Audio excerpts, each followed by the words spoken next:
Drive Network to live coverage from the Sabina Park ground here in beautiful Kingston, Jamaica. It's the second T20 International, West Indies versus New Zealand, as we come to you in a very hot and sunny, I would say sun-bathed kind of situation here at the Sabina Park. I'm Barry Wilkinson. We look forward to bringing you live coverage today. Andy McLean is with us, so is Dr. Akshay Mansingh, Andrew Mason, and Samuel Badri. Let's go to the middle first of all and see who will be batting first in this encounter.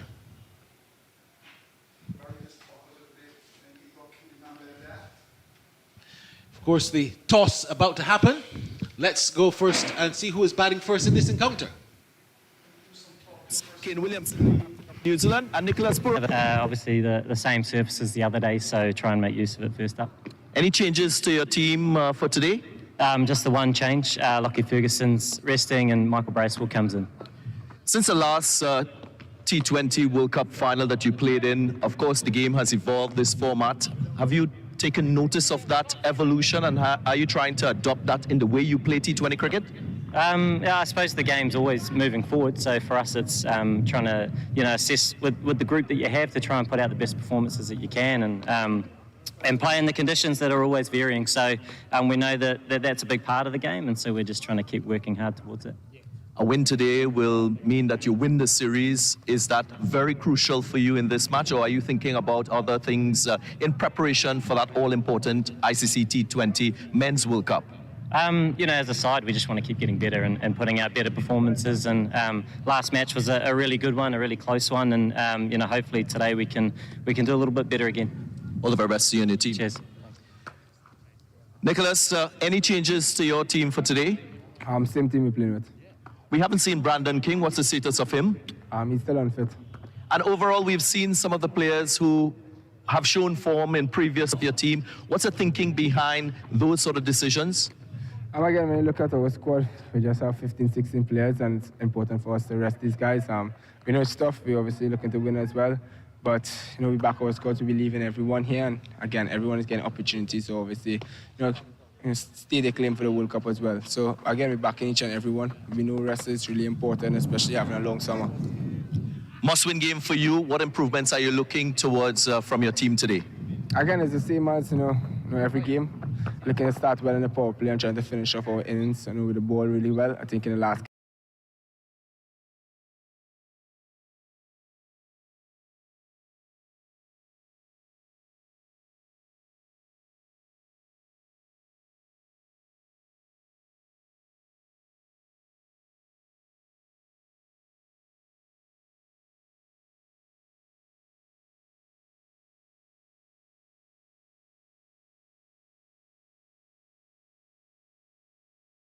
Then let's give you those 11s. New Zealand, Devon Conway, Martin Guptill, Kane Williamson, of course, captain, Glenn Phillips, Daryl Mitchell, James Neesham, Mitchell Santner, Ish Sodhi, Tim Southey, Michael Bracewell, who comes in, the only change in the entire two teams, and Trent Bolt. West Indies, Shamar Brooks and Kyle Mears, Nicholas Pooran, captain, Robin Powell, Devon Thomas, Shimron Hetmeyer, Jason Holder, Odin Smith, Romario Shepherd, Hayden Walsh Jr., and Obed McCoy. Well, let's hope for the West Indies' sake it's not deja vu, even if the team is deja vu. Andy McLean and Dr. Akshay Mansingh.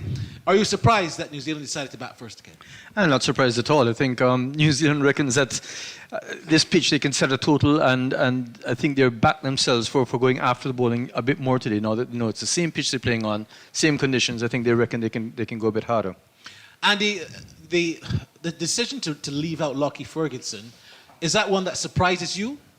Not at all, Barry. I think what we saw in the last match was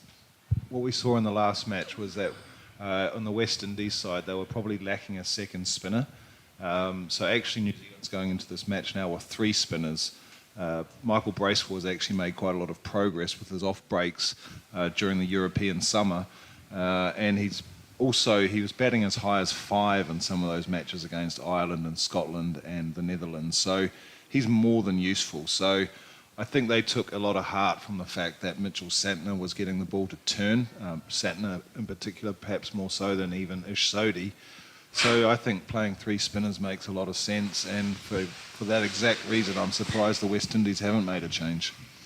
Yeah, but what are the options, Dr. Mansing? Well, firstly, we talk about the New Zealand side because they brought in an extra spinner. But of the 4 T20s played at Sabina Park, 74% of the wickets have gone to seamers. So they're clearly not going by the stats of the ground, which is fine because it was Santner who was the man of the match in the last match with his spin, and Ishodi acquitted himself very well as well. With that in mind, I thought Akeal Hussain would be the obvious choice for the West Indies as the second spinner and as the top spinner, to be honest. But I understand that they've been going non-stop for a while. And as Nicholas Purran said, they're resting some people willfully, and I assume that that's the reason why Akeal Hussain is not playing. And Akeal Hussain is injured still, and so too is, as we heard earlier, that young Brandon King is also injured. Hussain was injured from the previous game, but it was thought that King wasn't, so I think that's now been clarified. So the Windies might have a bit of pressure since the injuries to those two players. Players like Jason Holder, Hetmar Purran, they have to step up. These are the big IPL players who are getting paid highly, but they're not showing that sort of form and that consistency for the West Indies. Why do you think that is the case? That's addressed to both of you. Well, firstly, I'd start off by saying which West Indian player who's paid highly in the IPL has ever showed up for the West Indies. And there are a few, so don't get me wrong. But the point I'm making is that the performances in IPL far exceed what they've done for their nation. But it's a bit of a concern because Jason Holder, especially, who I consider one of the top all-rounders in the world, has struggled to get runs. Hetmar continues to get out with very soft dismissals, which is a major concern. And in fact, if you looked at the last match, even though New Zealand won it comfortably, it really was a matter of 2 overs or 2 soft dismissals that could have changed the game. Andy? Yeah, I mean, as a New Zealand fan, or a bit coming from New Zealand, it does sadden me slightly to see some of these fairly big names in the West Indies side not producing regularly. But at the same time, you've got to remember they're facing good bowling. The dismissal of Kyle Mayers the other day, for example, was a perfect example of he didn't play a particularly bad shot. He just got a good ball from Tim Southee, and actually that ball was very close to missing the stumps when he was given out leg before wicket. But these are some high quality bowlers, and as I mentioned on commentary the other day, Kane Williamson did not have to alter his plan one bit. So they obviously had executed their plan well from the New Zealand side, but I did feel that the West Indies batsmen, they really weren't sure how to chase that target, actually. It felt like it was probably 20 runs too many for them. They were a little cautious early on, then they started playing shots, then they lost wickets, and they just lost their way completely. And I know it was quite close in the end. What was it, 12-run victory, 13-run victory in the end? But the other thing I just wanted to add, guys, is that Kane Williamson's won this toss and batting first. Complete no-brainer again. I said the other day I thought it suited New Zealand to bat first.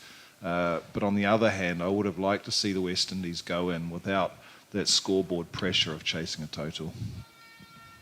They haven't actually done that well when they haven't had the pressure either. You've seen them fall about 10 or 15 runs short in each innings. And I'm just saying that as an observation, not as a criticism. But the reality is that when you're playing a T20 at 1:30 in the afternoon, don't look for help from the pitch or any conditional changes across the entire match. So whoever bats first, I don't think it's a major issue, and that's why I think it's a no-brainer, as you're saying, for Kane Williamson. What's going to be a pressure point is that New Zealand have won all 8 of their last T20s that they've played. West Indies has lost 5 out of 6. That is where the pressure point is, because the West Indies, as we mentioned yesterday at the last game, have come close to winning many series in the last year, and have yet to win a match, leave alone a series. They could have beaten India in the one-day series in the Caribbean. They should have beaten Pakistan in both the T20 and the one-day series in Pakistan, etc., etc. So it's just a matter of that little hump that they have to get over. And the last match, once again, I would say at 18 overs, not necessarily in that order, but 18 overs of the match were pretty even. It's 2 overs that tilted it towards New Zealand. Well, it's interesting that there's no alternative to Brandon King.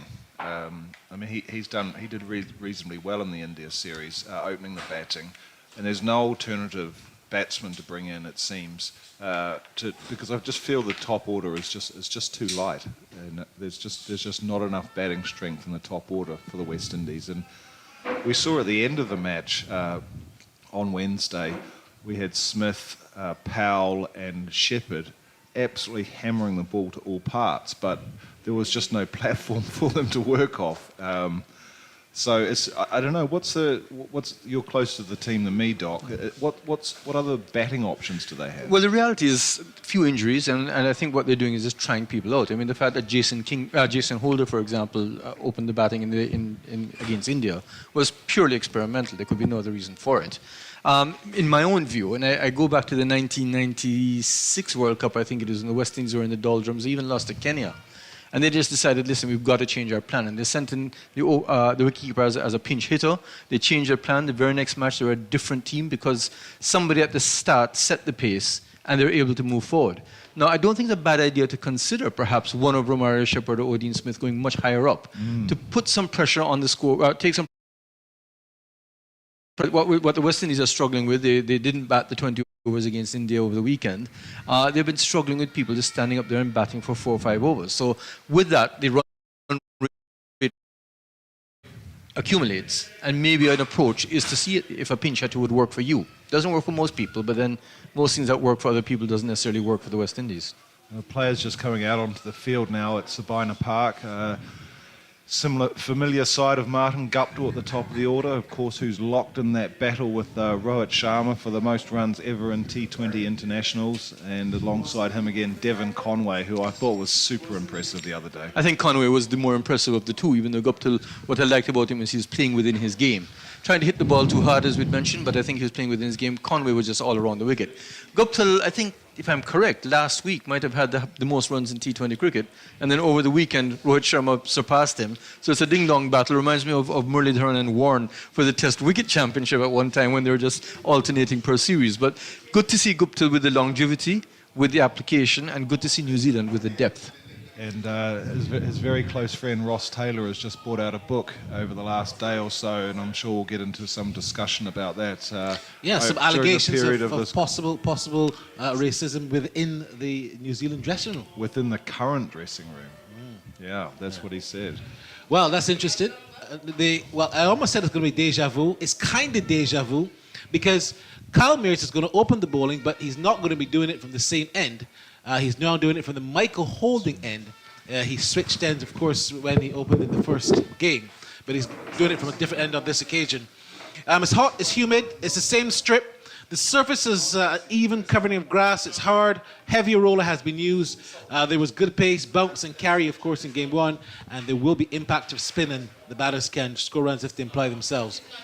The players take the knee, the familiar sight, the very cosmetic stance against racism. I don't know how long this will go on. Doc, what do you feel about this? Is this going to go on forever? Well, we seem to be one of the few teams that have continued the movement. Of course, it's not a movement that originated in the Caribbean, but it's certainly a sentiment that prevails in the Caribbean. That's not just Black Lives Matter, but against racism in general. We're a multi-ethnic, multicultural region, and we don't condone racism against any race. So it's the first ball being bowled by Kyle Mears, and he comes in and bowls to Martin Guptill, who's cutting sweetly, but there's a fielder there on the boundary. It's Shimron Hetmar. They're now calling him Superman following that tremendous catch he took just in front of the Kensington Cricket Club. That catch went around the world in terms of newspapers around the world, in England, in South Africa, in New Zealand. And it should have, because it was really spectacular. Except it was Kingston Cricket Club. Except it was Kingston Cricket Club. Yes, right. but it was, in fact, superlative, that achievement. So, fumbling the ball this time, but happily it didn't cost him a run there. Shimron Hetmar in his familiar boundary patrolling position. So, it's one without loss. Mears is the bowler. It's Devon Conway, who's on strike, the left-hander, who's steering this one to short third man. There's no run there for him. Conway was very crafty in the first match. He was able to manipulate the field, got singles, picked up ones and twos, and then he also had the occasion 4 and 6. He holds the bat so hard that he's able to execute very, very quickly when he decides to attack. In fact, the slip is on the ring, as is the gully, very, very deep. So here he comes in again, Mears, and bowls to Conway, and Conway again is defending to that same position, short third man. Hayden Walsh is there, throws the ball at the non-striker's end, well backed up by Jason Holden. There's still no run. After 3 balls, it's New Zealand. They're one without loss.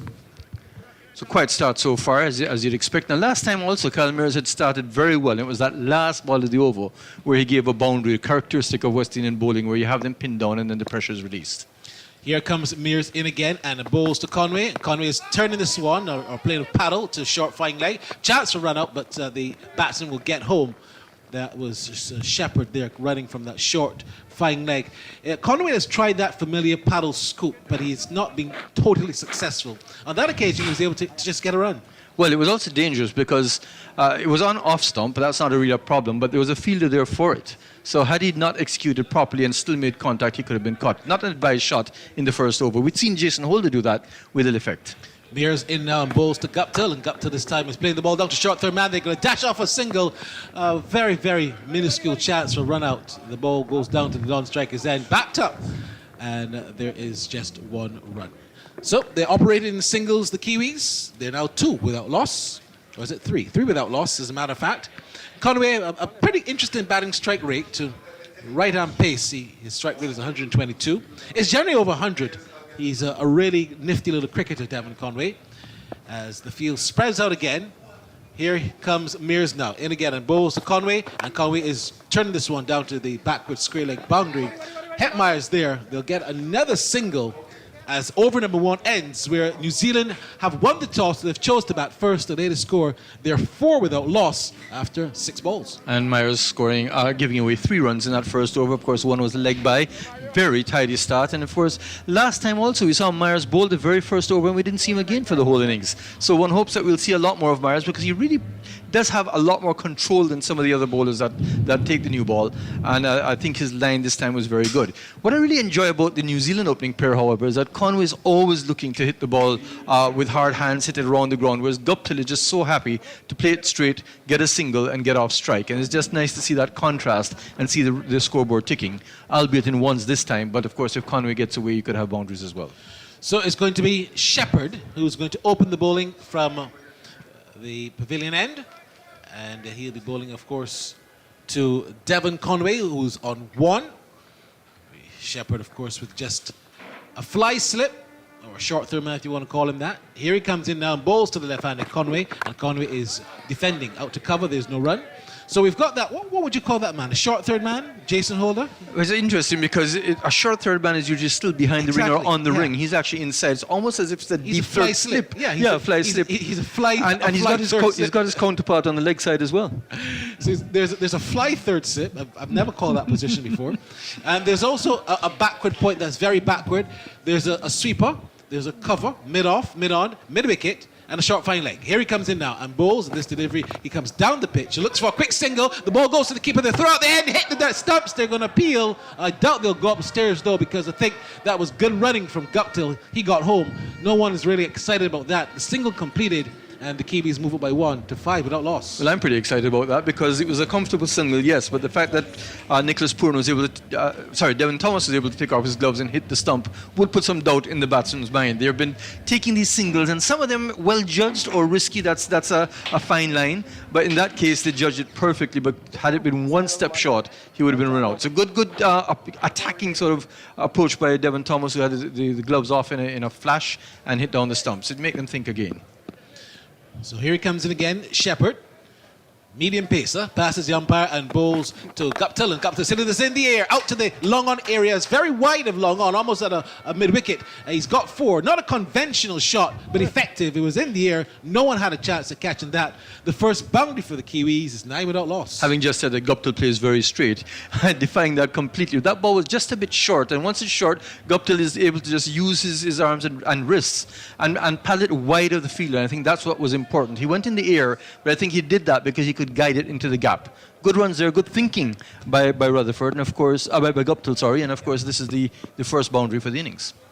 Here he comes in again now as he steams in now and bowls to Guptill, and Guptill gets the delivery that he's cutting viciously. This is going to go out towards the boundary. Will it get there? I think it might just be pulled back. Yeah, some relaying being done, but they're going to save a single. Good work there between, it looks to me like Shamar Brooks and Obed McCoy.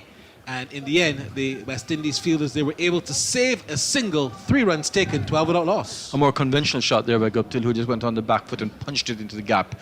Still a bit short, I think, Romario Shepherd trying to find his length. He didn't bowl very much from the Courtney Walsh end in the last match either. He was more from the Michael Holding southern end. So, what will he do on this occasion? Here he is again, steaming in, running in now, bowling to Conway. And Conway this time is driving, conventional shot, but straight to little Hayden Walsh Jr., and there is no run. The over, just what, one ball left, but there's 12 without loss, and New Zealand are a little more quiet than they were in that very first match when they were, I think, 24 after 2. Indeed, yes. Not being given the opportunities to swing too much. That short ball that Rutherford, I keep calling him Rutherford, that Guptill hit for 4 was perhaps the only time that they could sort of open their eyes and see a boundary. Otherwise, it's just been straight bats or trying to just dab it for 1s and 2s. Well, he's ready again. They've made just a one change in the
Joshua De Silva, of course. As we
run, no footwork whatsoever, reaching to where the ball would have been called a wide and getting an inside edge or an under edge into the wicketkeeper's hand. Just inexplicable cricket. And Puran yet again defying all of his talent and being out for one off of 4 balls. West Indies 12 for 3, and this really is carnage as Hetmeyer, a man who can take the game to the players, can take it to the opposition, but haven't seen that in the recent past, is going to approach the wicket in the fourth over of the innings. 12 for 3. Barry, I don't know what more to say here, because once again you have to call them soft dismissals. Yeah, I've not seen any fight. Very, very disappointing. Puran just not using his foot whatsoever. There are people who believe that if you don't play the longer version of the game, you're not going to improve your technique, and you still need technique in T20 cricket. So Bracewell, a short, wide delivery, and Puran was reaching for that. Cutting at it and reaching for it. Massive edge, under edge as well. That's really disappointing. Look at the captain, look at the coach. He's very upset. Very, very upset. So, Shimron Hetmyer, he's there. Don't you fear. He only averages 21, but he's highly touted. Here comes this delivery again, short and wide, and there was Hetmyer going to play the same shot. Luckily for him, he missed it. Well, one thing is, Hetmyer carried his back foot across, and I think he realized he couldn't reach it. Pooran had just planted his feet in the crease and was reaching with his upper body, so had no control, no chance of leaving the ball. Hetmyer at least showing a little bit of footwork. Here he comes in again, Bracewell and both Hetmyer, who's stepping away and punching the ball to cover. Straight to the field, and there's no run. 12 for 3. If I recall in the last match as well, the first ball of both spinners' overs was a wicket taken. Same thing here, Bracewell, first ball, not a very distinguished ball, getting a wicket and putting West Indies in a deep mire. Bang on target on the land of the off stump. Hetmyer's covered it up, plays it into the onside, and there is no run. So West Indies, of course, now have a huge run chase and fewer wickets to go after it. You're going to have to see shots being played. That's inevitable. But New Zealand so far just bowling beautifully in terms of just not giving a chance of a loose ball. There's Hetmyer again, getting the ball that's flighted. He's on the front foot, driving, searching for it, and plays it into the offside. One wonders what goes through the mind of Hetmyer right now, because you know he wants to play his shots, but the position the team is in, he's going to have to think twice. Again, Hetmyer can't score. Playing the ball now outside the line of the off stump to a fine leg to a third man, and there is no run. So, the latest score, Windies need 216. They're 12 for 3. Thomas and Hetmyer both yet to score. The pressure on the West Indies continues to mount. The run rate, of course, 216, we said, is a record chase. And the run rate right now, just 3 runs per over. So 9 balls taken by Kyle Mears to score 4. 5 balls taken by Shamar Brooks before he played that inexplicable sweep. Nicholas Pooran, 3 balls before he reached out to a very wide ball to be caught. Balls consumed, of course, very few runs to show for it. West Indies in all sorts of trouble. So here he comes in now, Satna again in bowls, and this time it's Thomas on the back foot, strokes it out to cover, and there's no run. So, of course, the thinking of the batsmen is that they've got to pierce the field. They're going to go at the ball a bit harder, and, of course, that makes the chance of hitting it in the air even more. Satna in again and bowls, and this time he brings the batsman on the front foot, plays it square into the offside, and there is still no run. So this has been, 6 and 2. 8 dot balls consecutively. The Windies can't get a run from anywhere. It's unbelievable. Satna turns it again as a left arm spin and bowls to Thomas, and Thomas gets a delivery that's turned into the onside straight to mid wicket. 9 dot balls consecutively. The pressure's building. The same hard hands we're talking about. That ball was a bit shorter. He could have turned it far squarer. There's a big gap between that mid wicket and the short fine leg. Could have turned it for a single. The square leg umpire, the only man there. But because of the pressure, because of the need to hit the ball in the gaps, the bat being held very, very hard. Here he comes in again and bowls, and this time he's on the front foot, misses it, totally beaten by a beautiful delivery. So too's the keeper, but there was the fielder there for a slip, doing the tidying up, and there's still no run. We can see two consecutive overs where we have maidens. I don't know how often that happens in a T20 International. Well, you're going to see lots of things that you haven't seen in T20 Internationals taking place today, I'm sure. The control of Santner is what's been very, very pleasing. Here he comes in again and bowls to Thomas, and Thomas is turning the ball down to the square leg position. They'll get a run. So they've broken the sequence of 9 consecutive dot balls, and the Windies have got a run, 13 for 3, needing 216, with Thomas finally off the mark. And playing it much better this time, just rolling the wrist a bit more and playing the ball close to the square leg umpires, which suggested 2 balls before that. But enormous pressure, and of course Hetmyer, who is a good player of spin, would have to now think, does he play for his reputation or does he play for his team? Because they've got to score runs very quickly. Well, Hetmyer's reputation is strictly for Guyana Amazon Warriors and for his IPL side. I have never seen it consistently for the West Indies. Why limit that to Hetmyer? Well, we were talking about him. As this delivery is on the line of the middle stump and turned behind square. We can talk about others, but because he's batting and we're talking about him, he came into focus. But it's 14 for 3. Thomas won, Hetmyer won, the latest score after 5 overs. More from you, Doc. And then it's going to be Andy McLean and Andrew Mason. Well, the reason we lament that is because when you see Hetmeyer play shots like the one he did before, where he just comfortably behind the ball, rolls a wrist, gets a single, just looks so much in control, and then inevitably you'll see a shot being played in the air to a fielder and a soft dismissal, and that's what really is very irritating. If it's bowling which really beats you, you can't fault anybody, but when you get yourselves out consistently, that's where the problems take place. We didn't see New Zealand, for example, playing any loose shots. Andy? No, and there's so much pressure on the West Indies right now as Bracewell bowls the first ball, and it's the cover boundary for 4 as Andrew Mason takes up the commentary. Indeed, well, and you described it expertly, 4 to Hetmeyer, but there's a mountain to climb here, and one would think that the evidence of what we've seen so far, New Zealand are very much in control here against a West Indies side that seems to me don't have a plan. 18 for 3, I'll get back to that in a minute. Thomas is on 1, Hetmeyer's got 5. We're into over number 6 now, and Bracewell grips the ball and comes in from the southern end. He's up and bowls, and he's off the back foot and swings the ball away. That's Hetmeyer dragging it from sideline, the off stump down to mid wicket. He can't score, and it's kept on 18 for 3. The odds are stacked very heavily against the West Indies here, because they've got, 216 to win, and there are 18 for 3 and over number 6. 2 things are wrong. The rate is bad, and they're losing wickets as well. Here's Bracewell, comes up, he's in and bowls. Hetmeyer back and looks to swing the ball away into the onside. It's the outer portion of the bat. Instead of maybe going through the wicket, the ball ends up down at backward point, and there is no run. Pressure. Have a look at that, Andy. Short, yeah. Well, but also look at the field. There's 7 men inside the circle, so they're not making it easy for the West Indies. Here's Bracewell, comes up now in bowls, and Hetmeyer's off the back foot and chops the ball down to backward point, goes through the field at backward point. So a bit of a mistake, and in the end, there is 1 to Hetmeyer. Short side, the off stump went back and played the ball away into the offside, and a single. So the score goes to 19 for 3, 2 to come.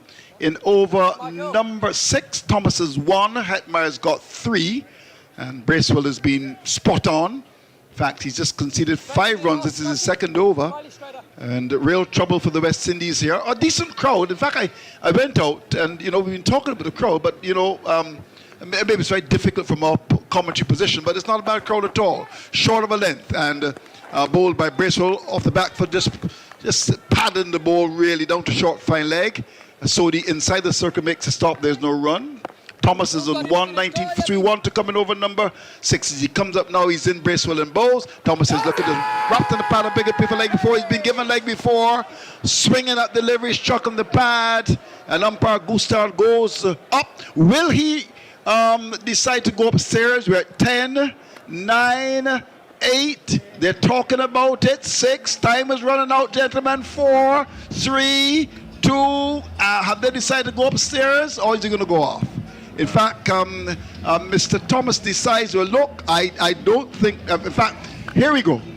He's been given leg before, on the back foot, swinging at the delivery, struck on the pad, and given leg before. He had a long chat with Hetmeyer, who must have said to him, look, I think you're out, because he didn't go upstairs, so he's gone. Leg before to Bracewell for 1, 8 balls he faced. And the West Indies, as they would say in the Caribbean, they're in the doghouse now. 6 gone, they're now 19 for 4 and in big trouble. Yeah, well, there's 2 Devons in this game, and I guess it's Conway is the one that's mastered the conditions, less so Devon Thomas there, the West Indies wicketkeeper. Wasn't really a great shot, you'd have to say. I don't think the ball was there to sweep or hoik or however you describe that shot that he played, and he paid the price. Hit on the knee roll, right in front of middle stump, and he's gone. And the West Indies in all sorts of bother here now, 19 for 4, and it's just a little sad to see for this crowd that's come in, as you say. And a pretty decent crowd. It's not a bad crowd. No, not actually. at all. Not at all. Bad crowd, and it's. I mean, there's a mountain to climb now, and it's just. Not a great situation for the West Indies as we come to the end of the power play. So that's of course why New Zealand had so many players inside the circle. Now they've spread to all parts, which is actually a little bit surprising given how much the ascendancy they're in now. 6 overs gone 19 for 4, and just 4 people inside the circle. I'd be tempted to actually have a few more in there and You're right. Just not give away the easy runs. You know, it's not like they're under a lot of scoreboard pressure here. As we see a change in the attack now, Ish Sodhi will be coming on to bowl his leg breaks. And they've got the option of the 3 spinners. I mean, you look at the construct of the West Indies side. In fact, Hossain is injured, but they've only got Walsh in there as well. Here's a short ball, and it's too short. And the batsman is on the back foot as we start over number 7. Hetmar pulls it to mid-wicket and he can't score. My view really is that having to get 216, you really had to change your batting plan. There's no doubt about that. I mean, how can you send Thomas in there? I mean, how can you open with Brooks? This doesn't make sense. Ball outside the off stump, the batsman goes back, plays the ball into the offside. You are in a situation where you need 216 for victory. You've got at the bottom of your innings, and we look at it in a minute, as it's slowly to continue, you've got the power of a Smith, you've got someone like a Shepherd in there as well, you've got Rodman Paul. Clearly, someone has got to go at the top, but they're just sending the batting lineup as if they got 120 to win. And I mean, I also said it, as Sodhi's in and bowls, and Hetmar is back and turns the ball to short backward square for a single, and the score goes up to, I make it 20 for 4. Even on Wednesday, I mean, 185 runs is a difficult score to get. And what happened in that game was that you had so many resources at the back. They came within 13 runs of winning.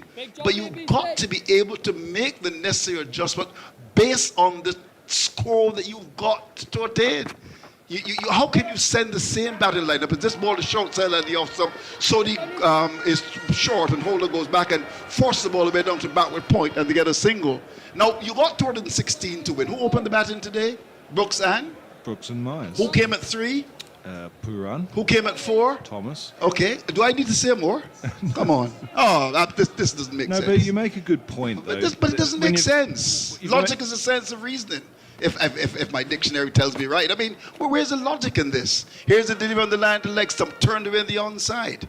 And the batsman will get a single as Sodhi's in the line of the leg stump, worked away, and there is a run. I remember commenting, I know that Ryan Hines, I mean, we're going now to the regional tournament, would always bat at 3 for the Barbados team. And I used to say, but look, you know, if you got 120, 130 to win at 3, but if you've got 160 or 70 or 80, no, you can't send them at 3.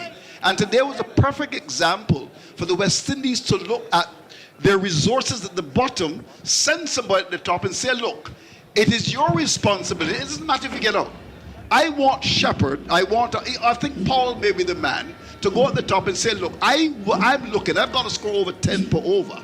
Now, I am hoping that you can get me 40 or 50 runs in 15 balls to bring that rate down. But you bat Thomas at 4. Unbelievable. Unbelievable. And the equation, 194 to get from 78 balls. I rest my case, my friend. Talk to me. I just think the days of the pinch hitter type opener had just seemed to have gone out of the game. But you've got to try it. You know, you've got to give someone an opportunity, especially chasing big totals. Oh, indeed, clearly. I mean, Thomas is batting at 40. Brooks has opened the innings. You're not trying to get 120. Here's the ball short side the off stump. The batsman is on the back foot, plays the way into the offside down to backward point. Even with the West Indies side, as we would say in Caribbean parlance, it seems as if they're trying to think. I mean, Mears opened the ball in. Who opened the ball in today with him? Romaro Shepherd. It's almost as if they're just trying to think. Short, sideline the off stump, swung away by Hetmar. That's gone for 6 runs over the wicket. Something to cheer about this crowd that has come out to support the West Indies. It was short. He went on the back foot, pulled it over the wicket. That's gone for 6. The Carolina scored a 28 for 4. Hetmar's 14, and we're into over number 7. Short on the back foot. The man from Berbice in Guyana. He's swinging the ball away for 6. In he comes. This is Bracewell bowls him. He's on the back foot, chops it into the offside down to that backward point area. He can't score. So it's up to 28 for 4. The rate required is 15.04. In case I need to remind you about that. And there are many rivers to cross like Jimmy Cliff. You don't know about Jimmy Cliff, do you? Ball was outside and the offside played away into the offside. There's a chance for a run out, and I think the batsman is in trouble. Pushed away into the offside. Awesome cricket. The return comes in at the stumps, And on the evidence of what we've seen, it looks as if our good friend Mr. Hetmeyer, with a bit of weight, a bit of girth as well, he's got to work on that. Come on, Mr. Hetmeyer. You know, I don't believe I'm just big talk about Hetmeyer. The first thing that I want to see Hetmeyer do is to get fit. You know, you got to get fit. Well, cricket. How can you look like that? That was a brilliant piece of fielding by Kane Williamson, must be said. Yep. Kane Williamson there was coming around from mid-off, scooped the ball up, turned and threw in one motion, tumbling at the same time. He's gone. Yeah, I mean that's absolutely brilliant. Absolutely brilliant. I think Hetmeyer knew he'd gone. So further trouble for the West Indies. And well, those who've come up to watch the West Indies today must be very disappointed. And now Mr. Powell, who maybe should have opened the innings, comes with a side in trouble. Have a look at this on the screen now. Have a look at that. Williamson comes across, picked it up. Here we go. Stumps hitting, and Hetmeyer's a goner. Brilliant. But of course these guys are very fit as well, huh? And Hetmeyer was just jogging away. Didn't go at Usain Bolt's pace or Shelley Ann Fraser or Elaine Thompson. They went at the paces of Dr. Man Singh. 28 for 5. We know Dr. Man Singh is not a big jogger. Well. Who do we have? Paul is coming out to do battle. And it looks as if, given the way this game is going, that we can go down to the grill this evening or go to Orcharias. Or maybe it's going to rain. You think so? That's the other option. All right. Well, No. Yeah. All right. Well, I think we're going to Orcharias this evening. My good friend John is going to take us along with Dr. Chelnero is in. Of course, he's got his wonderful lady as well. Barry Wilkinson told me she's quite attractive. It's a situation where it's 28 for 5. I lied in you, Barry, but these things happen. Here we go, as it's going to be Bracewell to continue as he comes up. Now he's in the foes, and he's on the back foot and pushes the ball into the offside, and there's no run. 28 for 5 over number 8. Seems to be a bit of a chat in the back there. Barry Wilkinson, is he there? Oh, he's gone. Oh, well, there's something to talk about because the cricket is not exciting. But have a look at that again. Brilliant work for the run-out. This really is trouble. Oh, dear, what can the matter be? I suppose the mighty Gabby sings the song, Lord, Send an Answer for We. 28 for 5. Here we go. Bracewell is in and bowls, and Holder is just driving the ball down to long on. I think you just get the feeling that they're resigned to the fact they're going to lose this. But of course, when you do the post-mortem, you've got to begin to wonder what's going on. Oh, dear, what can the matter be? 8 overs gone, West Indies in the doghouse. 29 for 5, and they didn't score at Sabina Park. I was just looking at your screen there, Andrew. It says, let's be prepared for hurricane season. Is that something I need to be thinking about right now? well, it is no longer on my screen. So what do you see on the screen now? Well, now I'm forced to look at the actual TV monitor to see that sorry-looking scorecard. Oh, terrible, huh? So just a reminder, we had Myers out. Andy, I've got a question. I know you're an outsider, but what can be done to improve our cricket, do you think? Talk to us about that. Think about it. Sodhi comes up now. He's going to bowl. And this delivery is short, and Holder's back and swings it. Where is that gone? Up towards the position of the wicket. That's gone away. That's gone for 6. Well played, Jason Holder, the former captain. No, there's some who feel that he should come back as captain as well. Short of a length, pulled away open wicket for 6. He's got a big job to do here for the West Indies. And I suppose he's got to bat with the energy of an elephant man. To answer your question, Andrew, I mean, when I think about West Indies, I mainly think about bowlers in times gone by. Yeah. So right now, I don't think about bowlers at all. 35 for 5. Here's Sodhi. Comes up now, bowls to Holder. Holder's on the back foot and drives it down to cover for a single. So the score now goes up to, I make it, 36 for 5. In case you want to be reminded, the target is 216. And the West Indies are in trouble. I don't think anyone wants to be reminded of that right now. You're right. I wonder if it's going to affect the crowd on Sunday, because I understand the mound is going to be open. And I don't know if they come along a Sunday afternoon, but I mean, this is not right at all. Here we go. As Sodhi starts his run, comes into bowl to Powell, and Powell is looking to lap the ball, wrapped in the pad. An appeal for leg before. Might have been struck outside the off stump. There was a raucous appeal, as the old-time commentators would say. But I think umpire would have reckoned, are they going to go upstairs here? They're looking at Williamson, 14-30, and they're going to go upstairs. Wow. Now, I think the only thing that might save him here is that he might just have gotten outside the off stump, and he played a shot. So we'll have a chance to see the monitor. The bowler reckons he's got him, and we're going to go upstairs. So decision being reviewed and we are going to look at the television very closely. What's your gut feeling, Andy? I thought they was comfortably outside the line. Have a look at this. Here we go. There's the batsman. It was a googly. Ooh, struck on the pad. I think that's just might be marginally outside Marginal. the line. So it's not comfortable anymore, you think? But he got beaten by the googly. Okay. Is there any? No, there's clearly no bat there. Ultra edge. Struck on. Is that the back pad? Oh, it's bat. Yeah. So there seems to be some inside edge onto the pad. So if that happens, then we don't need to go any further. So have a look at that. Yeah, I think the impact has just come here right now. So the batsman on that evidence is going to be certainly safe, one would imagine. So, yes, he's safe. And umpire Leslie Reefer Jr. says not out. So Powell lives to fight another day, another battle for the West Indies. West Indies have 2 reviews, New Zealand 1. Here's Sodi's in, bowls outside the off stump of the back foot, goes Holder, punches it down to cover for a single. So Jason Holder, the former captain, goes up to 10. Powell has got 1, 38 for 5. And there are 2 balls left in over number 10. Barry Wilkinson is up next. And well, overcast conditions at Sabina, but I imagine the sun is shining very much on the Kiwis. They've done well. Here's Sodi, grips the ball and comes in, and doesn't deliver. Something went wrong. The umpire just put his hand out, and Sodi will have to make his way back to his mark. 38 for 5. The rate required is 15.71, which is a very, very difficult ask for the West Indies side. They've lost lots of wickets, losing wickets like ripe mangoes. 38 for 5. Here's the delivery, which is on the line of the off stump, and coming forward is Paul, and just stroking the ball away. A little bit of turn, plays it into the offside down to that backward point area. There's no run. 38 for 5. 1 to come, and of course this is over number 9. Here's Sodi looking to finish strongly. Turns now, operating from the northern end. Comes in to bowl to Paul, and to this delivery, Paul is coming forward, having to reach for it. The bowler saw him and bowled a bit wide, inside edge onto the pad, dribbles away to the offside down to where our city point would be to end the over. End of it, Holder's got 10, Paul is on 1. 38 for 5 is the latest score at Sabina Park. Yeah, it's not looking great here for the West Indies. That's kind of an understatement. But one thing I would like to just mention is that Michael Bracewell, he's really justified his place in the side today.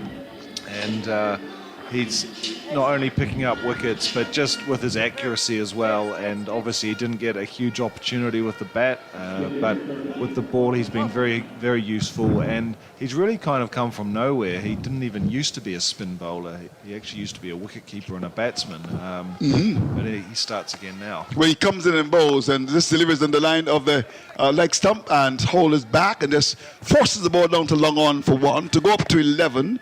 Powell has got 139 for 5. That rate has gone to 16.34 with 9 overs and 1 ball gone. And earlier it was carnage really at Sabina Park with New Zealand. After being a little bit of spot about 36 for 2 and over number 4, they rallied. Here's the delivery, which is on the line of that off stump and just pushed away into the offside under cover. And when you look at how the New Zealanders have got their spinners in operation, the West Indies side, of course, Hossein Will is injured. And I also think they need to look around the Caribbean and try to invest in 1 or 2 more spinners, because there seems to be just a predictability now about Walsh. I mean, there must clearly, in my view, be other spinners that you can look at. Of course, you've got Hossein, who's done a pretty good job. Well, Moti's injured. And are there spinners around that you can look at and invest in and see if they can come through? I note with interest that Sinclair is in the ODI squad. 40 for 5 is the score.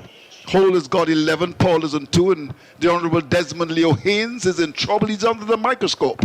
Here is a delivery which is pitched up and hit in the air, down towards the position of the catch is taken.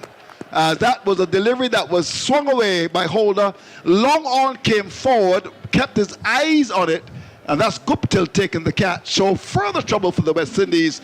They are really in big trouble in over number 10. I'll say this slowly. The West Indies are 40 for the loss of 6.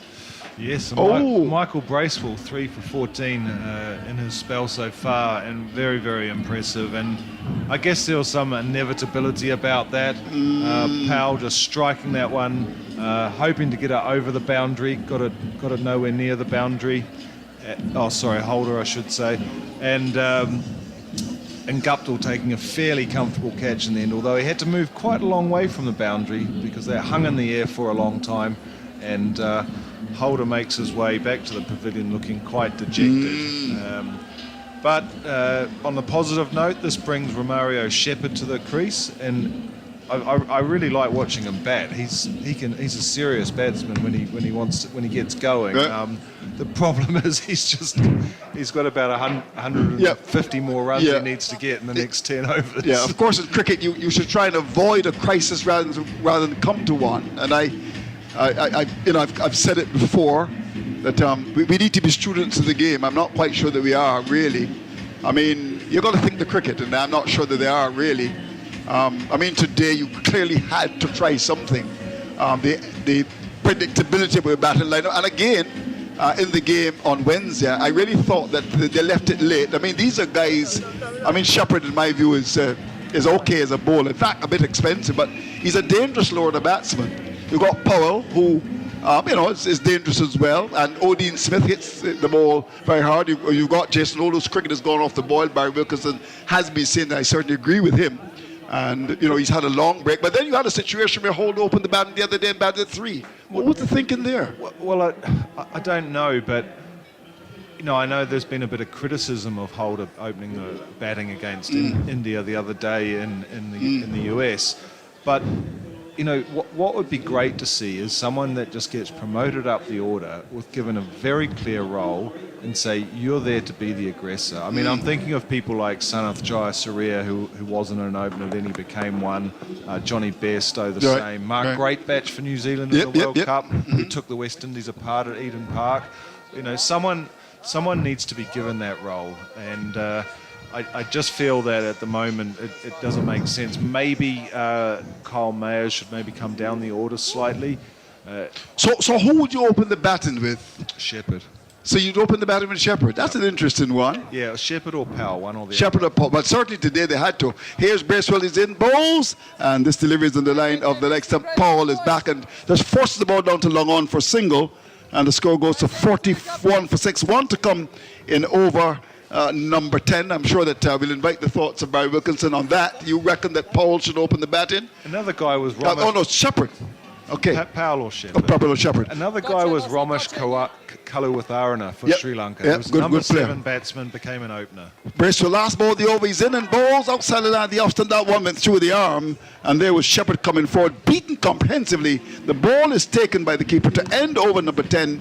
At the end of over number 10, in pursuit of 216 for victory, the West Indies are 41 for 6, which is the latest score at Sabina Park. And another good example actually was Brian Lara. Brian Lara was a number 4 batsman, but then they when he was early in his career, they used to open the batting with Brian Lara for a very particular or specific purpose. Okay, that wasn't to be a dasher or a slogger, but I think they need to have flexibility in their batting order. I noticed Brandon King opened in the one-day fixtures against the the T20 fixtures against India, and he had had some success. I don't know if there's a plan. I think that this, as you said, Caribbean Parlance trying to think. You might not have heard that, but that's what we say in the region. You just get the feeling they're trying to think. We'll invite the thoughts, of course, Dr. Mansing on that, and he has the responsibility. He's a big guy. I think he's a director. You're the director of the Cricket West Indies Board as well? Indeed I am. And I'm an independent director. But right now the scenario is 175 runs from 60 balls. I don't think the runs are the issue. Survival is the issue. Yeah. All right. And with 6 wickets down, what is it, 40 for 6? It's a woeful situation. 41 for 6, correction. Bolt is going to come back to bowl. The spinners have done the damage. Bolt has just given 4 runs off his first over. And yet the New Zealanders, I think, can now just loosen up a bit, try the bowlers, see what combinations they have. They clearly have a plan. They do. And I mean, you had the spinners coming to attack the field, the cover, extra cover bit off on the, they clearly a plan. Okay, Barry Wilkinson is up next. I'll just do this first delivery, and then, of course, he comes a call in. I may not be able to do another stint because of the evidence of what we've seen so far. One would think that the New Zealand should go on to win this. Anyhow, here's Bolt as he comes into bowl to Powell, and Powell is just dabbing the ball away down to that short third man backward point area for a single. And with that, he goes to 4. Shepherd comes in to strike. 10 overs and 1 ball gone. More from you, Doctor, and then it's going to be Barry Wilcox. Well, what I don't understand is Powell took the single and sprinted straight to the boundary. So I think he's trying to change his bat. I'm not too sure what he's doing. He's now turned back again and gone back to the crease. So peculiar, because normally you call the fielders in, the 12th man in to come and do something. He sprinted all the way to the boundary. Almost looked like he's going to walk off. He turns back, walks back slowly. The West Indies is obviously the shoulders are drooping. The run rate is 4.13 when they need to score 170. Was it 4 runs? More. It is just inconceivable. So here he comes in on balls, and this delivery is turned into the onside. They'll just get a signal. Sattler's there at mid-wicket, but he can't stop the run. Powell goes now to 5. It's 44 for 6. Windies in real trouble. I said that they were in trouble at 12 for 3. I didn't expect to be back on at 43 for 6. Indeed, yes. We expected that there would have been a bit of a fight. Once again, we keep lamenting the fact that a lot of these are what you call soft dismissals. Soft dismissals is when the batsman really should not be getting out. Here he comes in again on balls. This one is short, down the leg side, and it's wide, correctly so. Looking there to swing was Powell, and the wide being signalled. Indeed, yes. In fact, very few extras by the New Zealand bowlers. This is the second extra we're seeing. That ball was wide, just about pitching it on leg stump, and continued going past the right-handed Powell. But Bolt are clearly the fastest bowler I think that they've got in the New Zealand team. Is looking for that Yorker. He's done it well so far, but that one just getting away from him. So it's Bolt now. Turns and runs in and balls. This is short and pulled in the air. Back with the squares. It's going to get down to the boundary for 4. Yes, it does. So that was short. It was a gift, really. And Powell with his knee up in the air, hooking it and getting 4 runs.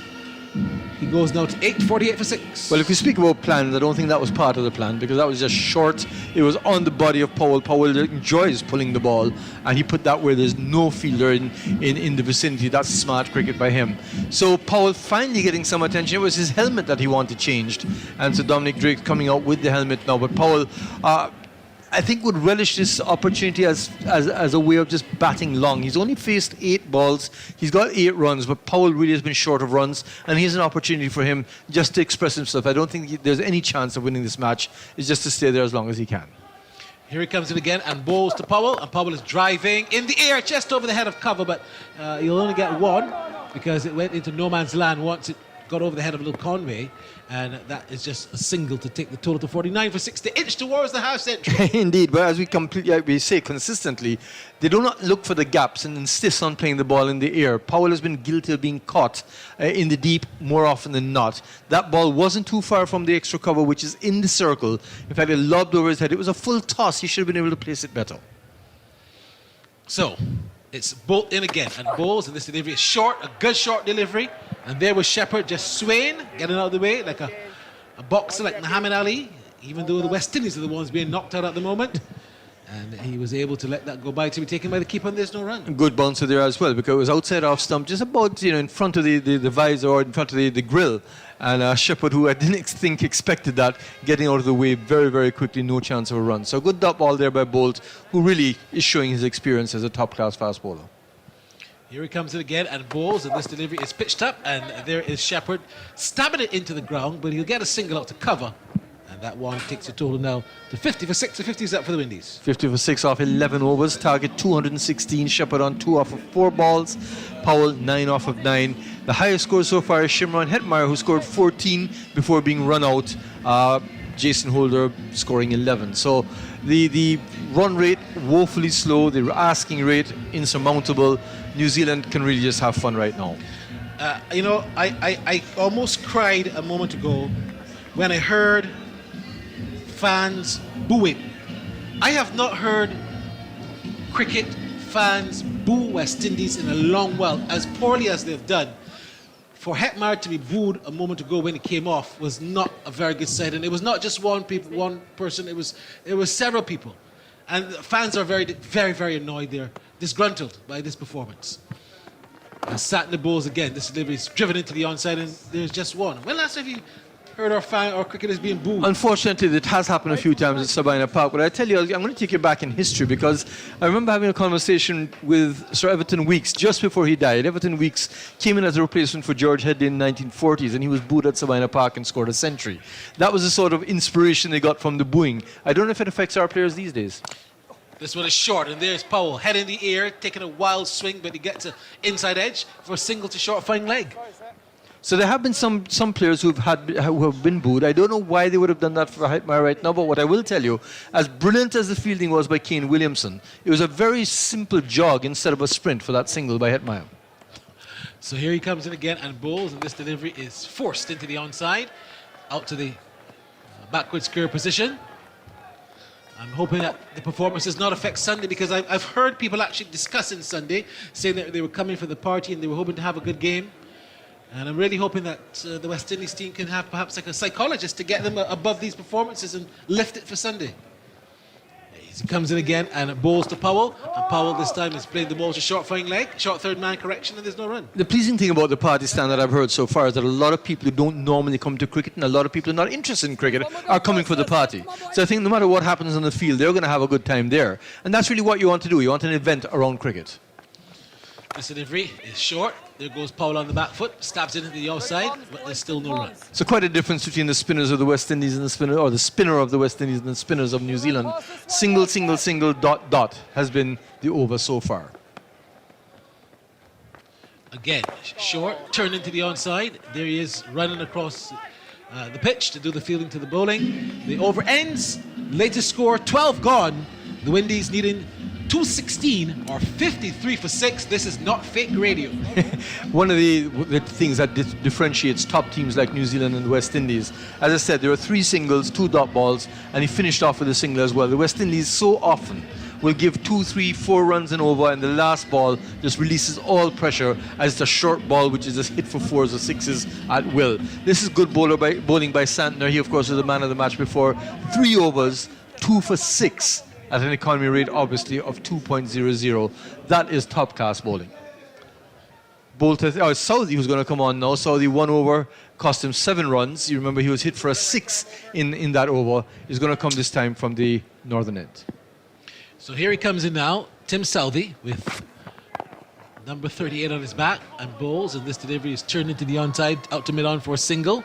There by Shepherd, who goes to 5, is 54 down for 6. I know Shepherd is not here to swing every single time, but in this innings, you almost feel like Shepherd is just cramped a bit, as if the bowling is just coming on a bit quicker than he expects it. You've seen him twice or thrice hurry through his shots and hit a ball that he'd normally hit very well, dab it out into the field for a single. So, don't know if his concentration is there. I don't know if the ball is coming on a bit quicker than he thinks. He's not as fluent as he was 2 days ago.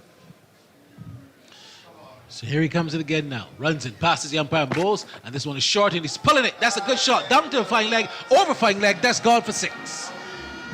Robin Powell getting that short ball. We say he likes to pull.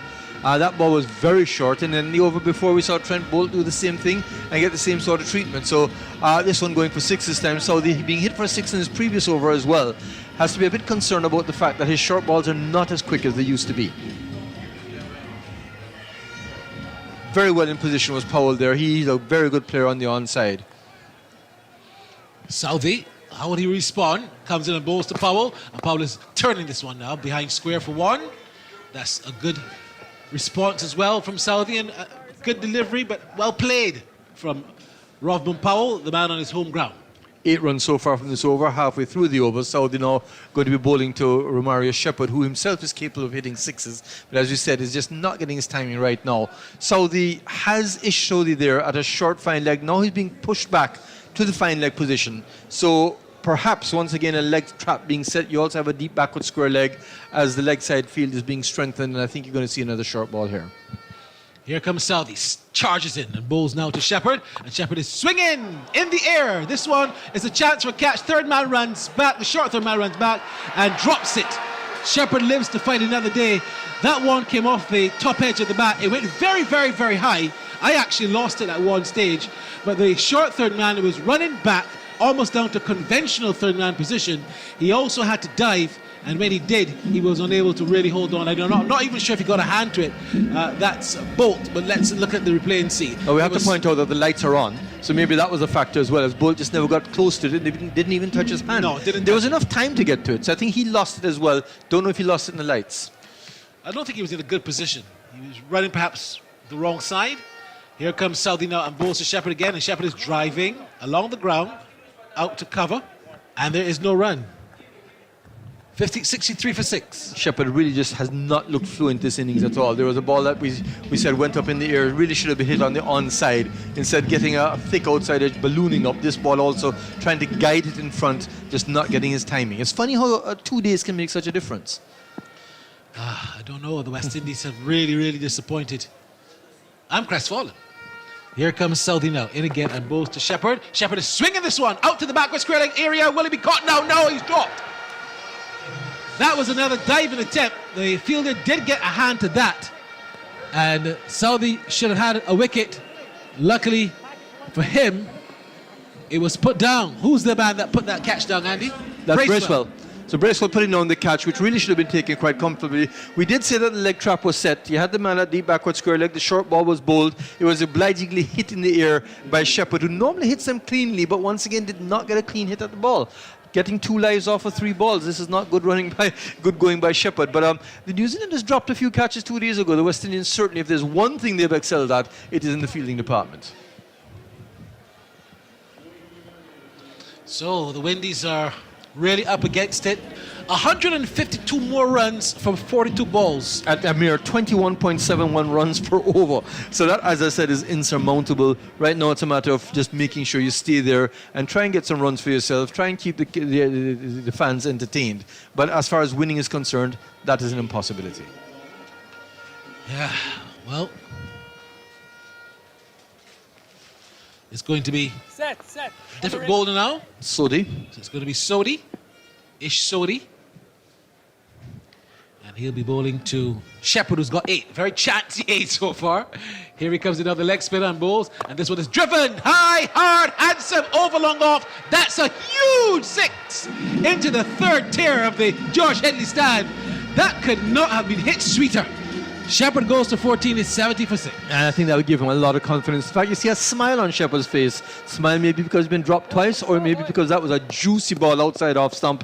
Allowed him to free his arms, hit the ball way up into the George Headley stand. And I think that you're going to see open up the floodgates, because Shepherd really smiled after he felt that ball on the bat.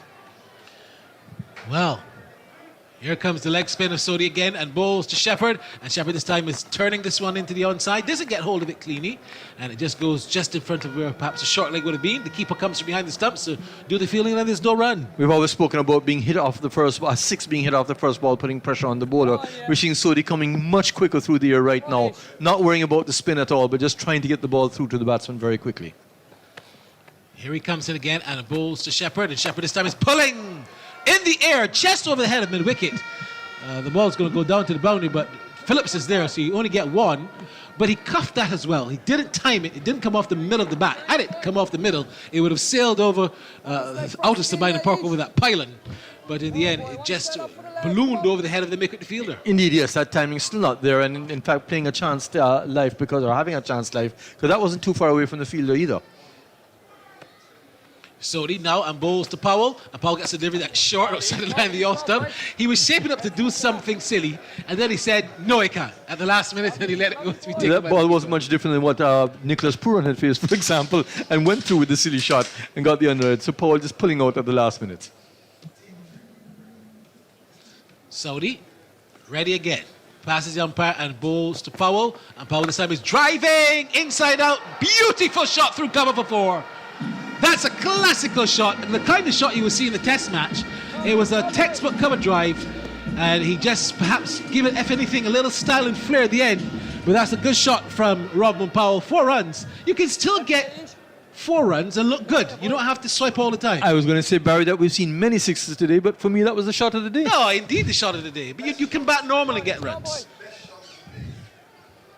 So they're proving a bit expensive. He's gone for 11 runs in this over. Here he comes again and both to Powell. And Powell this time is wrapped in the pad. His appeal for LBW, and he's giving him. Umpire Gishard is giving him. Powell is going upstairs and says, I am not out. Well, I think Powell must feel that touched his bat because he looked pretty much in front of the wicket. Of course, we're uncovered, so we don't know how much it turned. But Ish Sodhi had immediately gone up, and Powell immediately reviewed as well. So I figure he either thinks that he was struck outside the off stump, but more likely he thinks he got the bat on it. Well, the New Zealanders are celebrating. Powell, I think, is holding his ground. We're going to obviously wait for these images to be reconstructed.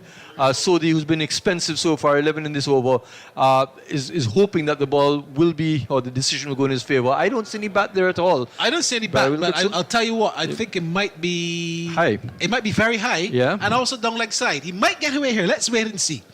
We're looking at it. There's no ultra edge. There's nothing coming off the ultra edge, is there? Let's see. Here we go. Here we go. Here we go. Here we go. No that's bat. clean. So there's no bat involved. But really, his foot is quite far forward, and it's hit him on the above the roll of the front foot. I think it's going to be umpire's call. It's going to be a very the umpire's brave, call was an out. Correct. It's going to be a very brave decision there by umpire Gishar to give it, and he very well might be given out, and the decision might stand.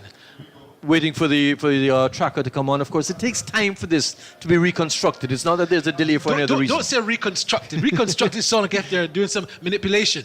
I think you mean replay. Well, no, they actually have to reconstruct the images. So it is actually a technical process which delays, and that's why it takes so long. Here we go. This delivery was pitched outside off, impact in line. Umpire's call, as I said. So he's gone. Very unfortunate. A brave decision by the umpire because it hit the top of the bail. The top of the bail is hitting, and that's why I said it was a brave decision. Before I saw it, I said it was a brave decision from the umpire because I felt it was 50-50, and he didn't go with the 50 that the batsman would have liked. Indeed, yes. I think, once again, the umpires don't get to see the replay or super slow or anything like that. They have to call it as they see it, and I think it was a brave decision, I agree, because it hit him pretty high up on the pad. Umpire is call going the wrong way. 21 for Powell, LBW to Sodhi. Off 18 balls, and Sodhi now has got 1 for 23 off his 3 overs. West Indies slumping in the 14th over to 75 for 5, and this may be another instance where the West Indies will not be able to bat 20 overs. One hopes not for the crowd's sake, especially when you've got Odean Smith coming to the wicket. Odean Smith chided his teammates and said, look, we want the top order to bat against the spin without chance in their hands. He said that in the post-match. 18 matches, 97 runs, average is just 12. But I don't think they might have listened to him because they've done just that. They've chanced their hands to the spin and now are in an imperious position. 75 for 7 after Sodhi coming back from getting hit for 12, picking up a wicket. A good ball there by Sodhi because it was just on off stump or just outside off stump, coming in nicely. He certainly got control, having been whacked for 6 in the first ball. But from the West Indies perspective, as you say, nobody's standing up to the spinners. All 3 have gotten wickets today. So 75 for 7.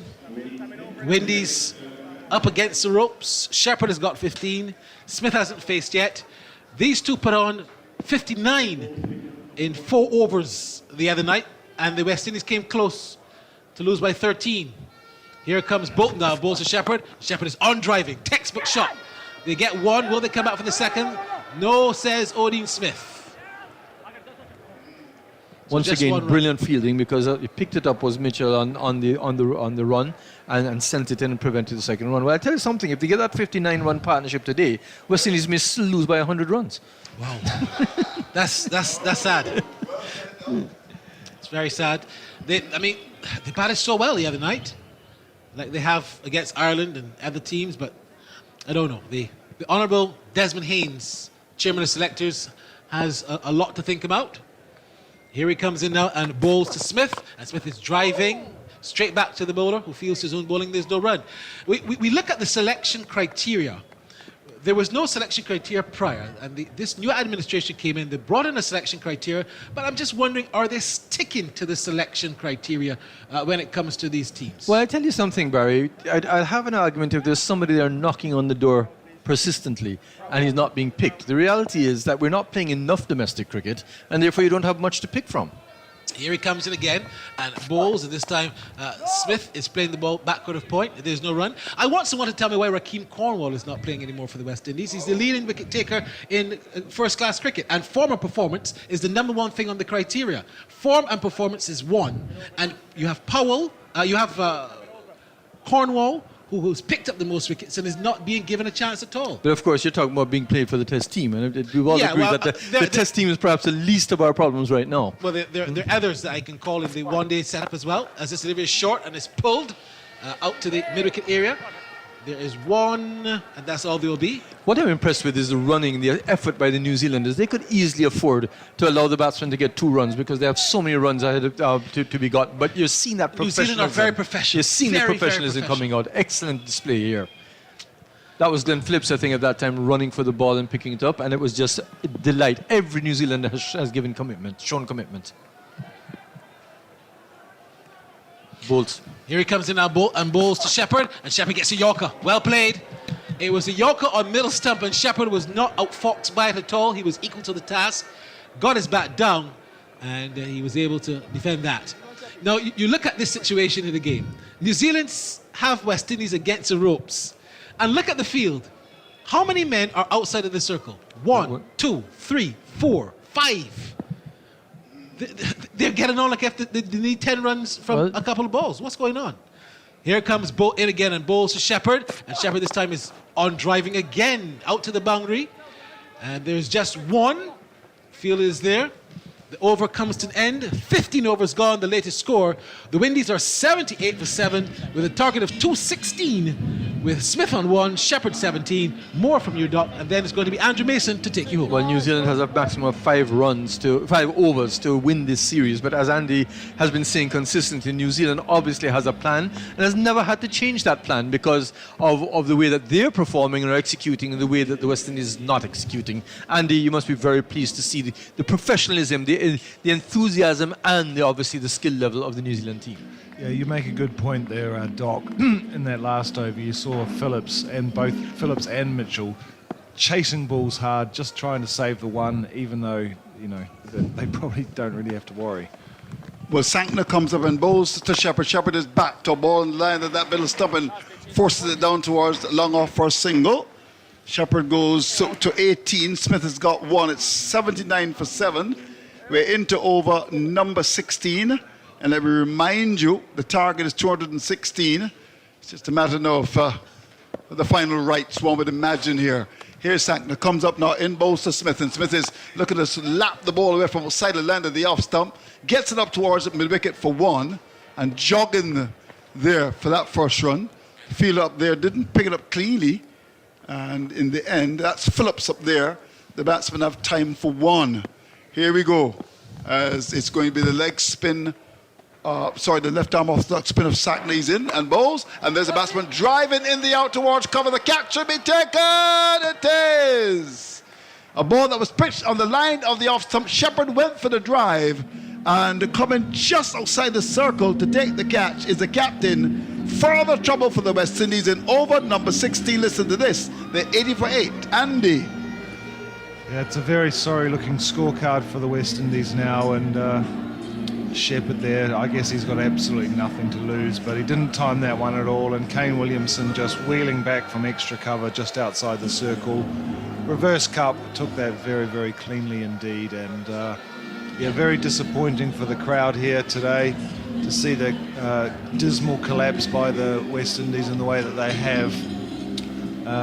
The atmosphere is still pretty good outside. I popped out before. There's a lot of dark cloud coming over the stadium, and I saw there was dark cloud on the hills behind us here in Kingston. But even if there is a little bit of rain now, it really doesn't affect the outcome of the match in any way. It's a foregone conclusion for the West Indies, one must say. But you know, look at these bowling figures again. Mitchell Santner 3 for 8 off 3.3. It's just astonishing, really. And I said in the lead up to the match today, just before we went on air for commentary, West Indies are lacking this variety in their attack, and you know New Zealand has it in abundance. I agree with that. You're right about that. Well, it's going to be Sankner to continue as he comes in and bows to Smith, and Smith is driving up towards extra cover. It will go away for 6 runs. Well, he's a big, strong man and brought up on the Atkins saltfish and living banana, all those lovely dishes in Jamaica. He got it over cover, and that's gone for 6 runs. Smith, well, he's just, I suppose, going to have some fun this afternoon. But interesting in terms of the emotions hit the ground. That they heard the song "Don't Worry About a Thing," and they're just playing those very emotional songs, and it's in support of West Indies. I know that many people across the Caribbean, from Kingston, Jamaica, right through to Bridgetown, Barbados, with stops in Rob Street in Georgetown, Guyana, of course, in St. Vincent and St. Lucia, all across the Caribbean, very, very worried about what's happening with West Indies cricket.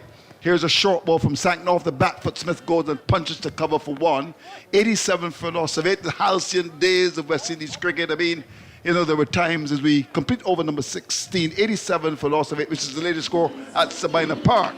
But in those halcyon days, of course, you had the greats. I mean, Roberts and Garner, and Marshall and Richards and Cali Turan against Lee. I mean, those were the days that we were happy about. And there was a decline in West Indies cricket. I saw it coming from just around, I would suggest, England came here in 1990, and it was a pretty close series. And then it all really unfolded back in 1995 when the Australians came and won, with the West Indies having 15 years of dominance without losing the series, and ever since then things have not gone well for the West Indies. So it's not a matter of this thing happening yesterday. It's been happening for quite a long time now, and this must represent serious concern. Here's the ball pitched up and hit away down toward the wicket. Will the catch be taken? It is taken. Well, they're not going to drop that. The ball pitched up on the line of the leg stump, and there was Smith looking to whip the ball away. Southey's the bowler, went down towards the position of mid-wicket. The catch is taken, and the West Indies have been questioned. They have been arrested, and one would think that they're going to be jailed pretty soon here at Sabina Park, because when you look at the score, it's now 87 for loss of 9, catch taken, and I suppose one can say in horse racing terms, with a furlong and a half to go, New Zealand would be about 5 lengths clear and kicking for home. 87 for 9. Smith hasn't scored. He's gone. Walsh hasn't scored. McCoy has come to the crease. And oh dear, what can the matter be? This really is not good at all for the heart. And, people have been saying for quite a long time now, this has got to stop, really. And West Indies will continue to support them. I know that Sir Andy Roberts is very much of the view that it has to do not only with the coaches and the administration, but with the cricketers in terms of personal development and personal responsibility as well. And I certainly support that. And when you look at those greats, I mean, these people are planned, first of all, to be fit. And that's important. We tend to underestimate the importance of fitness. And it's something that I think that we need to look at very, very carefully indeed. So, 89, make that 87 for 9. And it's going to be, Southey comes up, he's in, and bowls to Walsh, and Walsh gets one outside the off stump and allows the ball to go by, to be taken by the keeper as if he were trying to draw a test match at Sabina Park. With the West Indies really looking to do that. But at the moment, you felt that 216 was always going to be a difficult assignment for the West Indies, but you expected a greater fight. And one of the things, too, that I think that people are upset about is that they don't think that there's a fight that is coming from the West Indies. 87 for 9, over number 17 being bowled, and Southey comes in, bowls to Walsh. Walsh gets one outside the off stump and resigned to the fact that they're not going to win this. He just draws the bat inside the line, goes by to be taken by the keeper. Well, suppose you've got to draw on some inspiration. And I wonder what the highest partnership is for the last pair in a T20. Oh. Maybe that could be their goal. Okay, yeah, indeed. Well, they're wishing and hoping and thinking that, well, they can do it. But of course, the game is long gone, really. There's no doubt about that. But I think what you said before about professional, New Zealand has been very professional. Oh, a very professional side. Here is Southey in bowls, and there's Walsh coming forward and The outside edge is found going for that big drive, goes down towards Sodi, who is at that short third man position. There's no run, 87 for 9. And we've got the big guys there. We've got the coach, of course, Phil Simmons. He's got Roddy Eswick. They need to jog with me at the Emancipation Park on mornings. My golly, these guys are big. Very big and getting even bigger. Here we go, 87 for loss of 9. Oh, I think the coach has got to lose some weight there. Don't you agree, Jim? I'm quite happy you left me out of that. Oh, list. well, I asked the question you never answered. Here's the ball, which is on the line of the off stump, driven down towards mid-off, and it's the batsman Walsh. We get a single. Saudi was on the top of his off stump, and there's Mr. with a smile as broad as New Zealand, and they get the run. 88 for loss of 9. Well, of course, the discussions will continue to be around the Caribbean. I can imagine what they're saying all the way in Georgetown in Guyana and Bridgetown, Barbados, on the streets there in Antigua. I mean, St. Lucia. I mean, all over the Caribbean. I'm sure the cricket tongues are wagging. 88 for loss of 9. Well, we need some inspiration. Here we go. As it's going to be a Saudi round the wicket, comes in and bowls to McCoy, and McCoy is forward, outside edge, found down to third man. There's something for the crowd to cheer about. They're still here. The big boxes are open, the big guns are having their drinks. The ball comes off the outside edge, goes down towards third man for 4 to get McCoy off the mark. At the end of over number 70, 92 for 9 is the latest score at Sabina Park. Oh, well, they may just creep up towards 100 here, the West Indies, but I don't think the score really matters too much. I think it's the performance that they're going to look at afterwards, and it's been incredibly disappointing right from the start, where they were 12 for 3 in the third over when Nicholas Puran went out, or sorry, I think it was Kyle Mayers went out, and it's just very. It's just been I guess a procession of wickets since then, predominantly to the spinners, and I never would have thought that would be the case at Sabina Park. Well, Bolt comes up now, he's in, and bowls to Walsh, and Walsh is getting the ball in the line to the leg stump and clips it down towards that fine leg area for a single. Ball might have just come from the bottom of the bat, so he squeezes 1 to go now to I make him 2. Over number 18 being bowled, it's 93 for loss of 9. And Craig McMillan, who's doing television, is having a big conversation there, of course, with Samuel Badri, who was a star performer for the West Indies, a great bowler, one who was an important cog in the West Indies wheel. Here is Bowles. He comes up now, he's in and bowls to McCoy, and McCoy is driving. The ball comes from the inside edge onto his pad and goes up towards mid-off, and there is no run. 93 for 9. I shall endeavour to run through what has happened earlier today. New Zealand won the toss, and they decided, look, we're going to bat. And after being 36 for 2 in over number 4, they studied things and did an extremely good job. And once again, television showing the coach, his assistant, and also the fielding coach as well. Here's a ball pitch up and driven wide up and off. Lovely front shot by McCoy as a ball pitched it up. It races across the outfield. That's gone for 4. And that gives them something to cheer about again. If they get 100, I would imagine, is this as if they'd won the goal at the Olympics. It is that bad. So, 97 for a loss of 9. A lovely rasping drive. Extra cover for 4. As that's a good shot indeed by McCoy, who can bat a bit. Here we go. Bolt comes up now, he's in, and bowls to him. Short outside the off stump. And it was a slow bouncer, really. And he played early. That's McCoy goes by to be taken by the keeper. So we're into over number 18, 97 for the loss of 9. In case I need to remind you, the target is 216. And this really has not been a good day for West Indies cricket at all. And, well, post-mortem will continue. Sure, many people will be saying this body should go, this body should go.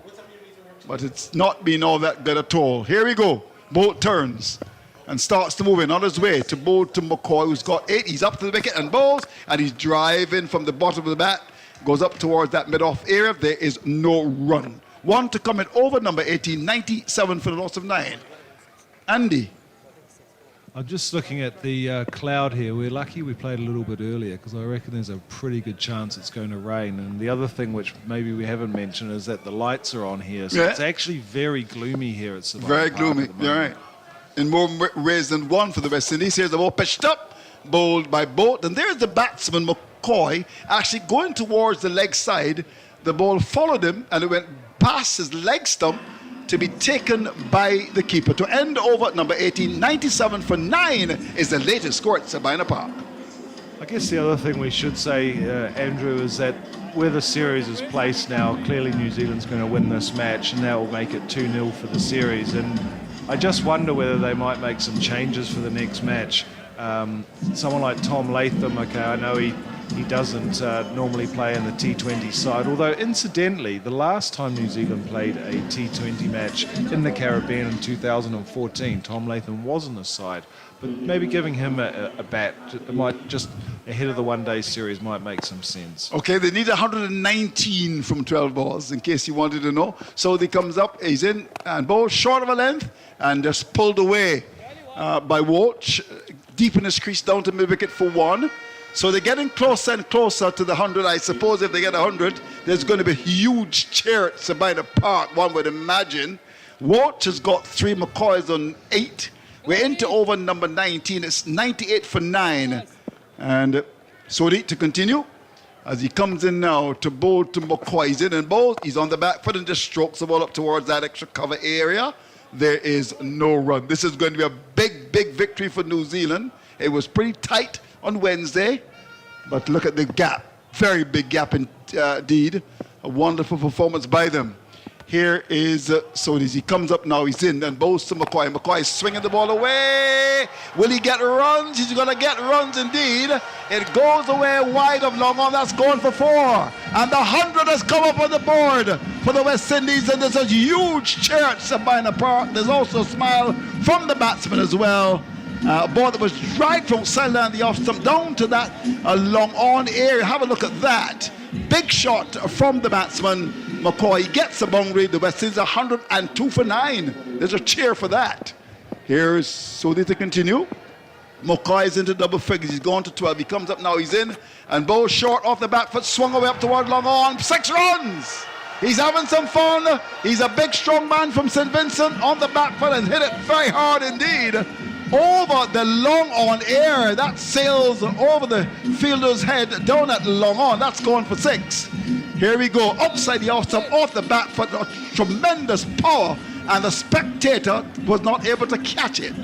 Well, let's have a look at that again. I'm sure they're going to show that on television. Time and time again, the spectator wasn't able to catch it. Here we go. So he comes in again to bowl to McCoy into this delivery off the back. That's a wide. That's going to be called a wide by the umpire. Followed it. Went by to be taken by the keeper umpire. Leslie Reifert Jr. signals the wide. 2 to come in over number 19, 109 for 9. McCoy is 18 from 9 balls. Here's Sodi, tosses the ball from Andan, operating from the northern end, comes in to bowl to McCoy into this delivery. He's looking to sweep the ball there past the keeper. Runs for the West Indies. He's going to head out towards the body, have the legs to get there. Yes, it goes for 4. Leg by, signaled by the umpire, looking to paddle the ball away, went behind the keeper and had the legs to get there. That goes away for 4 leg bys. And McCoy is having some fun here. Of course, the West Indies will go on to lose this, but I'm sure the spectators welcome a little flurry from him. He's 18 from 10, 113 for 9, and Walsh is his partner. He's got 3, 1 to come in over number 19. Here's Sodi, who's picked up 1 for 35. Will bowl his last ball as he comes in from the northern end to bowl to McCoy into this delivery. He's on the back foot and swings it up towards that mid-wicket area, just a single, looking for a second. Walsh was down the pitch. The spectators telling Walsh, get back into your crease. We still want to see the West Indies at least bat the 20 over. So with 1 to come, the West Indies 114 for 9, which is the latest score at Sabina Park. I guess it's last rites time now here, Andrew, but very pleasing to see the West Indies crowd in good voice and good spirits despite the performance of their side today. And you know, that's the thing. They've come to see some cricket, and they saw some very good cricket from New Zealand earlier in the match. Not so many highlights in the West Indies innings, but not a bad day's cricket nonetheless. And of course, we've still got Sunday the third match on Sunday afternoon. Yeah. Here at Sabina And we Park. encourage people to come. You know, the West Indies have Absolutely. lost it, but I think we're going to still get a good crowd. You know, despite what we say is it's going to be, the first ball is outside the off stump. It's bowled. Southey. That's Saudi. So they just put it up there. So the ball might be taken by the keeper. And despite the loss, people will still come in and support West Indies, you know. People like to follow winners, and, you know, people are hurting, but they'll still support the West Indies. But they gotta come better than this. I just want to see this legendary party stand. Oh, well, please come on I mean, Sunday. it's We're going to actually hear. called, it's written on a stand at the far end Yeah, by the yeah. George Headley They're looking ground. forward to that. Well, you've already got your shorts on, so you can have some good old Appleton rum from Jamaica. They tell me the 21-year-old is the best. I don't know. I know that our friends in Guyana will tell you about their lovely rum, El Dorado. And the world's oldest rum since 703 is Barbados. There's a swing up towards the mid-wicket area. They get one. They'll come back for the second. That's a ball that was swung away by McCoy. He gets a second run to go up to 19-1-15 for a loss of 9 with 2 to come. There's been a few instances today where fielders haven't picked up the ball, and on that occasion again, Phillips, he just didn't pick it up. No, he didn't. And at the very last minute, he had to change direction, and he did well to save the Very boundary. well indeed. So here we go. Saudi with 4 balls left in the match. Comes up now. He's in. And both to McCoy. McCoy is swinging in the air up towards long off. Will the catch be taken? It's dropped. Oh, my God. Now, who was the culprit up That there? was Jimmy Neesham. That was a It's Jimmy terrible Neesham. miss. Oh, moving from extra cover. Just outside the circle at mid-off, and he dropped it. Come on, Mr. Neesham. You can do better than that. You spoiled the day for New Zealand. He's actually- 117 for 9. You should have caught that. Yeah, he was a bit off with his batting form earlier today as well, and he obviously hasn't had a bowl, but that one, he should have swallowed I think so that. as well. You're right. So, these 2 batsmen, I'm sure there will be a cheer if they bat the remaining 3 balls. It's Walsh who's got 3. McCoy is on 22, can bat a little bit as well. Here's Southey. He comes in, looking to wrap it up. He's in and bowls, and there's Walsh looking to swing the ball down to Scurley. Will he come back for the second here? They're interested. Yes, no situation. And in the end, decided not to go back for that second. There would have been a lot of danger there. As 1, 2, 3 fielders converge on the ball down at square leg, including the keeper. And in the end, they decided to go back to base. So there are 2 balls left in the match. 216 the target. That is out through the window long time ago. 118 for 9. McCoy is 22. And Saudi from the southern end comes up now in and bowls. A ball short. The batsman is, driving, more slapping it really, down towards that position of long off for 1. So, 1 ball left in the match. 119 for the loss of 9. Second T20 international played at Sabina Park in Kingston, Jamaica. Of course, the nation's capital. And we want to say hello to all of our friends in Jamaica and across the region for taking the broadcast. And we are happy to have had you. 1 ball left, the final ball. Bowled by Saudis. He comes up now. He's in a bowl to watch and watches forward. Hits the ball in the air. Where's that gone? That's gone for 6. And what a way to end the match with a 6 from Walsh. It has given the crowd something to cheer about, but in the end, it's all New Zealand. They win the series. They win by 90 runs. And congratulations to New Zealand for winning against the West Indies at the historic Sabina Park in Kingston, Jamaica. Well, a great way to end there for Walsh, lifting that one high over mid-wicket out towards the manual scoreboard here. We've got 2 scoreboards here at Sabina Park. There's a manual scoreboard next to probably the smallest big screen I've ever seen at a cricket ground. It's very hard to make out from the commentary position, but a great way to end the innings. But as you say, Andrew, it's a loss by 90 runs, and then that's going to be inspected, if you like, and I think that probably the media here in the Caribbean, the cricketing public, and of course the selectors and coaches themselves for the West Indies side need to have a really good look at this performance, because let's not be too well, I don't want to be too unkind, but you know, they've been thrashed out here today, much more so than in the first match. I mean, the target was always going to be difficult because New Zealand scored the highest number of runs ever at Sabina, in the West Indies in a T20 international, 216, passing the previous best, which I believe was set by Ireland. So yeah, there's a bit of a post-mortem to be had for the West Indies, I'm afraid, but at least the crowd got to see a full 40-over match as the players now come off the field and shake hands. So there's some pretty dejected faces in the West Indies side. I can't quite see them because their backs are to me, but some fairly happy New Zealanders walking off there after a very, very comprehensive performance. And as I've mentioned once or twice now, the difference really in this match, and perhaps also in the first match, was New Zealand's spin attack, which was strengthened today by bringing Michael Bracewell into the side, who did extremely well, along with Santner and Sodhi making up the three. All right, so what we'll do, of course, stay with us, stations across the Caribbean. We want to thank you for being very much a part of the broadcast. We're going to obviously do the presentation.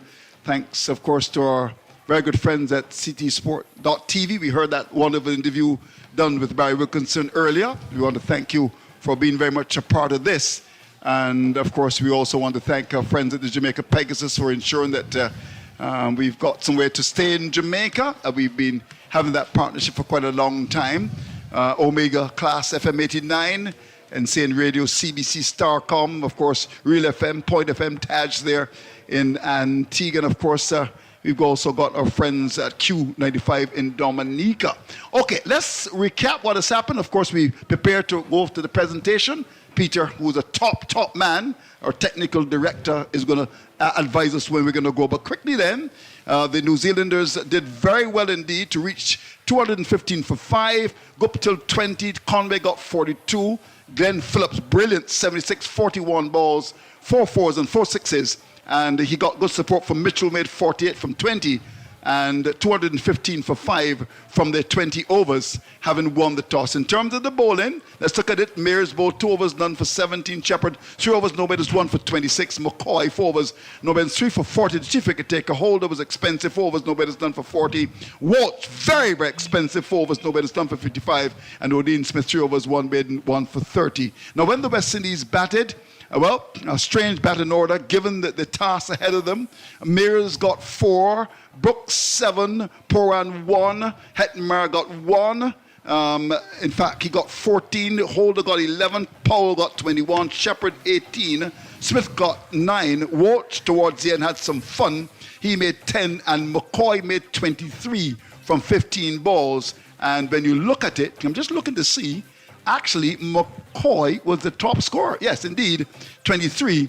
West Indies won 25 for 9 in their 50 overs. Therefore, a big victory by 90 runs in terms of the New Zealand team. In terms of the bowling, both 4 overs, no batters, none for 21. Southee 4 overs, no batters, 1 for 34. Sankner continued to really enjoy Sabina Park. He bowled 4 overs, no batters, 3 for 15. Bracewell 4 overs, 1 batter, 3 for 15. And Sodhi 4 overs, no batters, 1 for 30. It's a combination that worked admirably. And in the end, it was a pretty comprehensive victory by New Zealand. And of course, they win the series. Of course, the next match is up on Sunday. Let's go and join Jaron Ganga.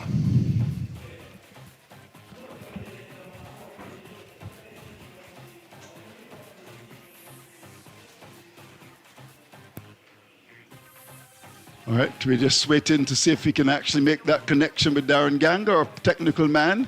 He's just trying to ensure. Okay, I think we got him. And Blue well Waters. done. I take pleasure in introducing Dr. Akshay Mansingh, Director, Cricket West Indies, who will present the award for the player of the match.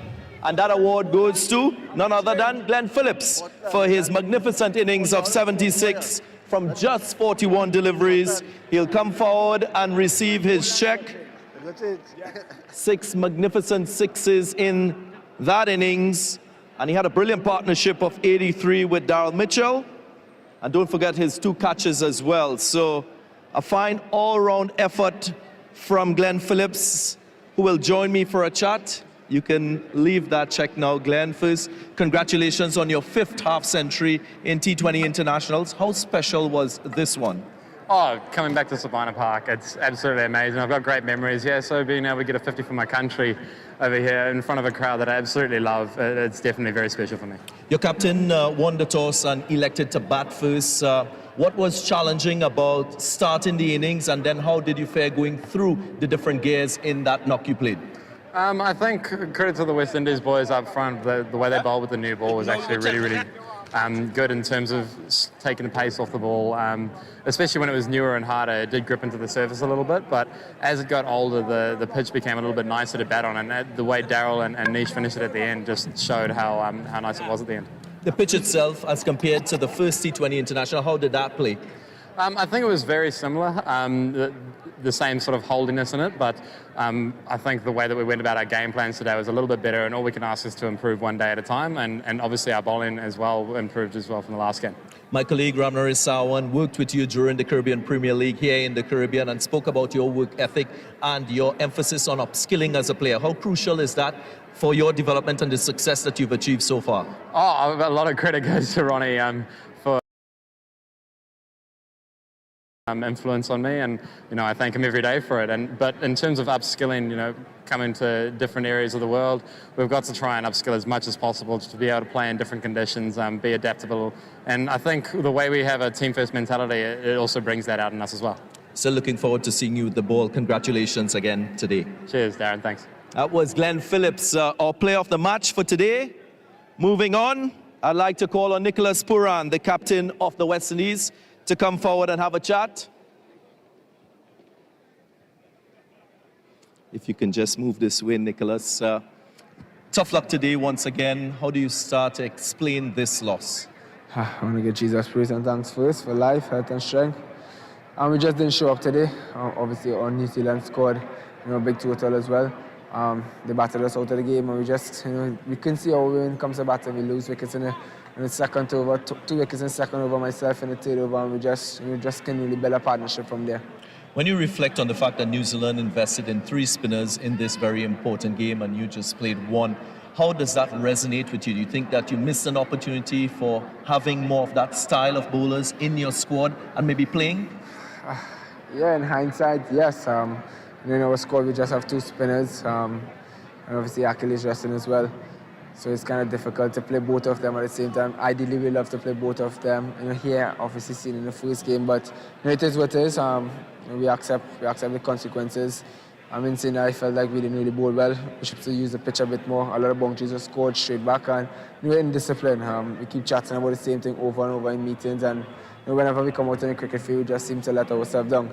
And that's the frustrating part when it comes to obviously trying to execute. 215 for 5, that's what New Zealand scored at the halfway stage. And you would say that in the modern T20 game, that's not far-fetched in terms of a chase. What was the message shared with your players, maybe from the coaching staff and for you in your batting lineup? Yeah, we felt like we just had to stay in the game. Obviously, we had our processes, we had our targets, how we want to go about it. Obviously, anything over 190. And again, today it just didn't start off well for us. And we struggled. We were outplayed, and we'll have days like this. This is life, obviously. And at the moment, things isn't going our way. It's getting more and more difficult. With more cricket we play, our performances just keep to start to drop. But it's something we just need to accept. Stay in it, fight. It's a new group, and the guys are learning together. We're gonna be frustrated. We're gonna be disappointed in ourselves. But it is what it is. We can't come every single day and perform, the way everybody wants us to perform. We can't come and win every single game, but it's a young group and we have a lot of learning to do. And the coaching staff, they back each and every one of us here. And these are the times we need to stay together as a group. It's difficult, and everyone is going to see that we're losing cricket games, but we're playing cricket games every 2 days, and it's not that easy on the guys as well.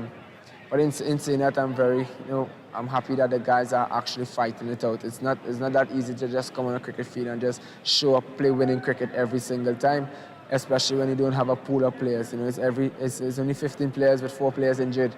So I'm proud of the way the guys are actually coming out here and trying to give their 100%. Well, you still have 1 game left. Hope you get it right and finish on a high in this series. Thanks for chatting with us. Thank you. That was Nicholas Pooran, the captain of the West Indies. Kane Williamson, he will be a happy man. Another series win for New Zealand. And Kane, to what would you attribute this type of dominant success? It was a fantastic performance from us. We know how strong this West Indies team is and the firepower that they certainly have. And today to go out and execute our plans with the bat, there were some outstanding contributions there. And to back that up with the ball and in the field again. I think it was an improved performance, which is what we were after. I'm curious to find out what factors contributed towards you including Michael Bracewell into your side, an additional spinner today. Yeah, look, from the outset we knew that the schedule was going to be tough, so we do have to manage our players, but being on the same surface, we also felt that Michael would add to the side, and he did in a big way today, and bowled beautifully, but the way the guys stuck together, it was a really good all-round performance.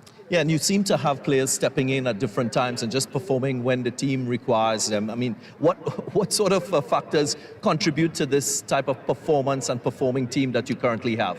Yeah, I mean, look, I think for starters, we know that T20 cricket can be pretty fickle in its nature, and I guess as an environment, we're always just trying to improve and bring guys, into the side and give them real clear roles, and so, I guess it's not trying too hard, but trying to make contributions, as much as you can to your team and the style of cricket that we are trying to play. So, it's trying to keep it nice and simple, allow them to come in and feel like they belong. And, that's the forever challenge. Teams are always changing and personnel keeps changing. So, as a side like us, we're sort of been working through that a little bit, but it's nice to see a couple of good performances. But we've got another one in a couple of days' time and a few more after that as well. So, it's just taking those small steps forward. Finally, that last game, would we expect some experimentation to happen? There can't be too much. We've only got 15 players, but we'll sit down and have a chat, try and assess perhaps what pitch we're on next and make those decisions. Thanks very much for your time. Cheers. Nice chatting with you. Congratulations again to Kane Williamson and New Zealand.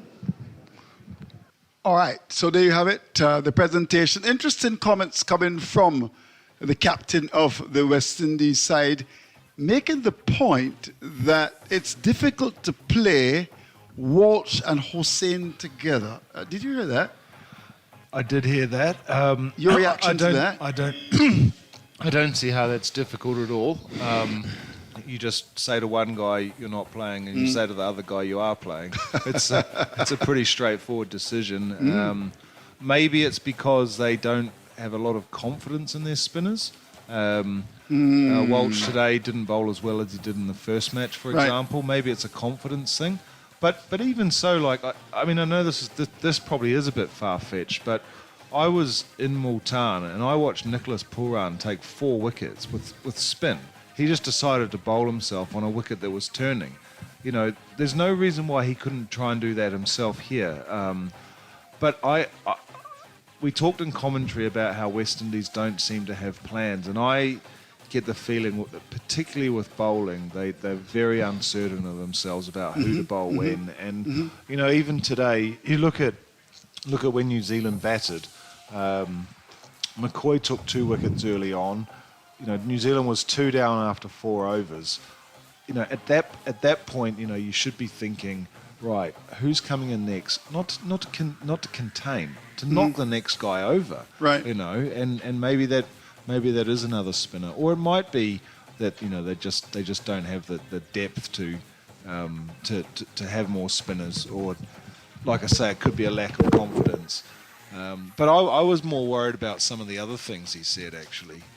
Like? He said things like, it is what it is. Yes. You can't win every day. Yes, I heard that. Oh, that is worried what it me is, when he yes, was saying yes. things like that. Yeah, it is what it is. I mean, I know why he was saying it, because he was saying, look. I don't know why he would say that. Well, no, he's saying it. He's saying it because they're struggling at the moment. Struggling. Yeah, They've been struggling for weeks now. Oh, no. But For weeks.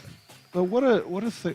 Okay, well, maybe a bit longer, but I'm talking about recent performances. They're struggling on the field, the West Indies, and but yeah, those comments, they did worry me. They did worry indeed. me.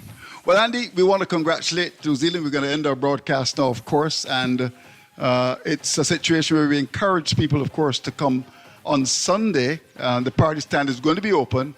And I rather suspect that people will come and watch the West Indies. The crowd's not been that bad, I mean, there's just one main stand open. And I think that in the end today, the crowd was not that bad. We enjoyed bringing the commentaries, enjoyed, of course. We got work to do and call it as we see it. So the final score is then in this match, 215 for 5, made by that New Zealand side in response to West Indies 125 for 9. So therefore victory by 90 runs to New Zealand, and they've won the series. And really and truly, when you look at it, the West Indies side must be criticized. There's no doubt about that. And they must understand that fear of criticism is a kiss of death in the courtroom of achievement. I'm Andrew Mason. Here's hoping for a better tomorrow. Just goodbye from Sabina Park.